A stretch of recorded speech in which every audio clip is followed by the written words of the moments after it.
अक्षरमहं पुरुषोत्तम दासोस्मि। अक्षर एवो हूँ पुरुषोत्तमનો દાસ છું। अक्षरम् अहं पुरुषोत्तम दासोऽस्मि। अक्षरम् अहं पुरुषो। नारायण नारायण। हमारा जीवन विराट है, भव्य है, दिव्य है। उसे हमें छोटे मापदंड से कभी भी मापना नहीं चाहिए। हम इंसान का मूल्यांकन उसके ओहदे, उसकी आर्थिक सद्धरता, समाज में उसका पावर कैसा है, उससे हम मापदंड करते हैं। दो मित्र हैं, दोनों के उछेर में बहुत ही अंतर है। एक के पिता जो है वो मध्यम वर्गीय है और दूसरे के पिता पैसे वाले हैं, आर्थिक उसकी जो स्थिति है वो बहुत ही अच्छी है। दोनों विदेश जाने के लिए उपस्थित होते हैं, पढ़ने के लिए। विदेश की यात्रा पूरी करके कुछ समय बाद, 2 साल बाद दोनों वापस आते हैं। जो मध्यम वर्ग के पिता है उसने एक वस्त्र शर्ट लिया अपने पुत्र के लिए और उसे भेंट दिया। तो उसके पुत्र बताते हैं कि पापा जी, आपने इतना कीमती तोहफ़ा मेरे लिए क्यों ख़रीदा, इतना कीमती वस्त्र शर्ट क्यों मेरे लिए लिया। आप लाए हो तो मैं आपको दिल से धन्यवाद करता हूँ, लेकिन इसकी कोई भी ज़रूरत नहीं थी। वहाँ पर जो अमीर पिता है, आर्थिक अच्छी स्थिति वाले पिता है, उसने अत्यंत ही महंगा वस्त्र लिया, टी शर्ट लिया, ब्रांडेड टी शर्ट लिया और उसका पुत्र का बहुत उसने वखान भी किया कि आप बहुत अच्छा करके आए हो। लेकिन उसके पुत्र ने बहुत गलत प्रतिभाव दिया और अपने पिताजी को बताया कि ऐसा टी शर्ट खरीदने से पहले एक बार सोचते मेरा स्टेटस क्या है, मैं कौन सी डिग्री लेके आया हूँ। तो हमारे जीवन में भी ऐसे बहुत बार होता है कि हम इंसान का मूल्यांकन अपनी दृष्टि पर आधार रखता है। जहाँ सम्यक और स्नेहभीनी दृष्टि होती है, वहाँ पर मामूली गिफ्ट भी जो वस्तुएं रहती है वो महान बन जाती है। लेकिन जहाँ तुच्छ और ऊपर छल्ली आत्म केंद्रित दृष्टि है, वहाँ पर कीमती वस्तु भी इंसान को तुच्छ लगने लगती है। तो हमें ये छोटी छोटी चीज़ों का बहुत अपने जीवन में दृष्टि में परिवर्तन लाके ध्यान रखना है। दूषित दृष्टिकोण अभिशाप है हमारे जीवन के लिए। हमें बहुत गहराई से अपने भीतर ये उतारना है।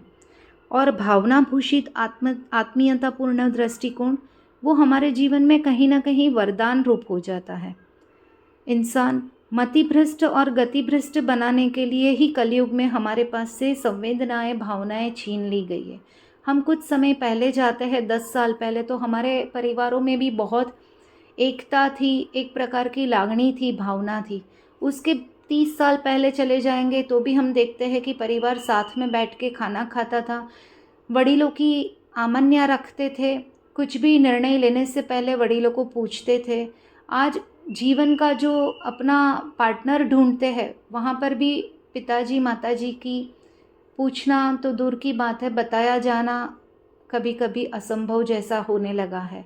तो ये कलयुग में भावनाएं हर मूल से ली जाती है वापस, तो ये परिस्थिति हमारे परिवारों में उत्पन्न होती है। लेकिन ये सब में हमें अगर फिर भी धर्म को पकड़ के हमारे घर में अगर हमें महालक्ष्मी की कृपा बनानी रखनी है और भौतिक रूप से हमारे जीवन में बहुत परिवर्तन लाना है, तो हमें कुछ 7 बातें, नियम अपने जीवन में अपनाने होंगे। हमें क्षुद्र बातों के लिए चिंतित बनने के बदले में हमारे मन में हमेशा उदात्त बातें होनी चाहिए, बड़ी बातें होनी चाहिए और उसके चिंतन करना चाहिए। वो हमें खुद के मन को वो एक तालीम देनी है। हमें हर क्षण को पवित्रता और प्रसन्नता से प्राप्त कर उसको महकाना है। हमारे जीवन में जो जो क्षण मिलती है उसे बहुत अच्छे से हमें महकाना है और अनिष्ट की चिंता के वश के बगैर ही शुभ ही होना है, ऐसे हमारे मन में बहुत गहराई से संकल्प को सेवना है। तुच्छ घटनाएं, अन्य का तुच्छ वर्तन, आक्षेप जो लगते हैं उसको इम्पोर्टेंस दिए बगैर, उसको महत्व दिए बगैर हमें प्रशंसा की खेवना या निंदा के प्रति उपेक्षा का भाव, ये सब चीज़ों में हमें परिवर्तन लाना है।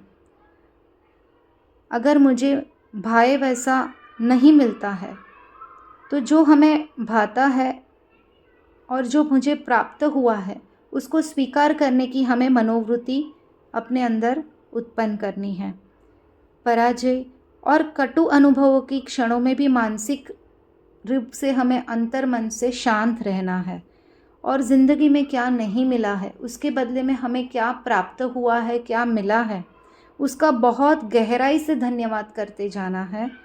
और वो गहराई के साथ हम ये बाकी की सब चीज़ों में अपने दृष्टिकोण में परिवर्तन लाएंगे तो हमारे जीवन में भौतिक सुख सुविधाएं के साथ साथ स्थिर लक्ष्मी का भी प्रवाह शुरू हो जाएगा और इसके वजह से हमारे घर में संबंधों में भी सुधार आएगा और हम धर्म को पकड़ के रखते रहेंगे और सत्कर्म करते रहेंगे। नारायण नारायण।